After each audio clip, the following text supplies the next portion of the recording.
네, 안녕하십니까. 일단 오늘 국내 증시 그래도 기본적으로 좀 출발을 했고, 꺾이지 않고 중간에 좀 호재성 뉴스들이 들리면서 아무래도 좀 긍정적으로 마무리가 된 것 같습니다.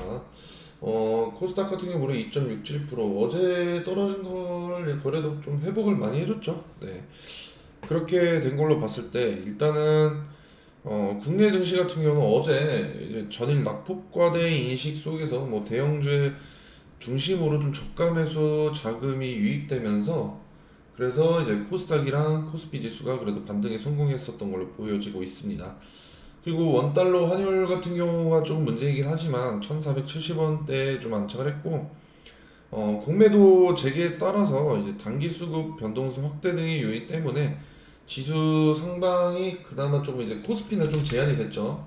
아무래도 코스닥에 비해서 코스피는 이런 이슈로 인해서 좀 제한이 됐습니다. 그래서 전일 일단은 오늘 가장 이제 지수가 반등했던 가장 큰 요인으로 보자고 하면은 4월 4일날 이번 주 이제 금요일이죠. 금요일 날 오전 11시에 윤석열 대통령의 이제 탄핵 선고가 확실하게 나온다고 합니다. 그래서 이런 뉴스가 뜨면서 지수가 그래도 장 초반에 좀 잘 가주다가 좀 떨어졌어요. 반등하지 못하고 조정 많이 받았죠. 반도체랑 2차전지 섹터들이 크게 좀 피해를 입었는데 2차전지는 아직 회복을 못했고 이 반도체 쪽은 그래도 다시 한번 반등에 성공을 해줬습니다. 그래서 알 수 있듯이 지금 시장 참여자분들께서 인식하는 게 뭐냐면은 윤석열 대통령이 탄핵이 될지 안 될지 그 확정 날짜가 나오면서 그러한 좀 이게 투자 심리가 좀 개선이 되고 정치적 불확실성이 조금 해소가 된 것으로 지금 예상이 되고 있습니다. 그렇기 때문에 오늘 지수가 좀 반등에 성공해줬던 걸로 예상이 되고 있고 오늘 공매도 같은 경우 가장 큰 이슈죠. 지금 전에 업종별 좀 수익률을 한번 체크를 해보자고 하면은 이제 2차 전지 종목 중심으로 굉장히 많이 하방 압력이 좀 가해졌어요.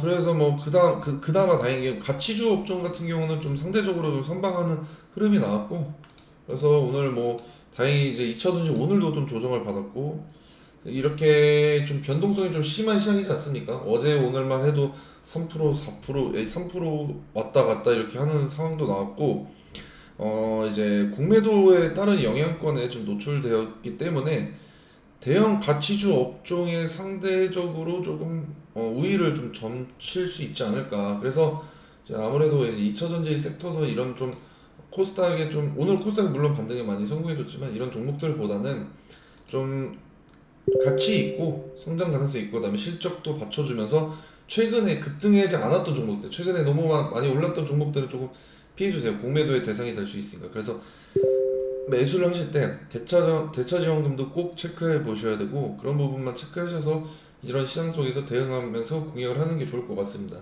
하지만 내일 또 이제 중요한 4월 2일 날 이제 트럼프의 상호 관세 이슈와 4월 4일까지 이제 윤석열 대통령의 탄핵 심판이 기다려지고 있음에 따라서 오늘 이렇게 많이 올랐다고 해서 기분 좋게 또 공략하지 마시고 이번 주는 굵직한 이벤트 수요일이랑 금요일 날이 있습니다. 그래서 전투적으로 공약을 하시는 것보다는 무조건 제가 보수적으로 접근해 달라고 부탁을 좀 드리겠습니다, 여러분들. 그래서 이런 시장 속에서도 확실한 대응 방법 원하시는 분들은 저희 커뮤니티 방에 입장해 주면 제가 잘 안내해 드릴 수 있도록 하겠습니다.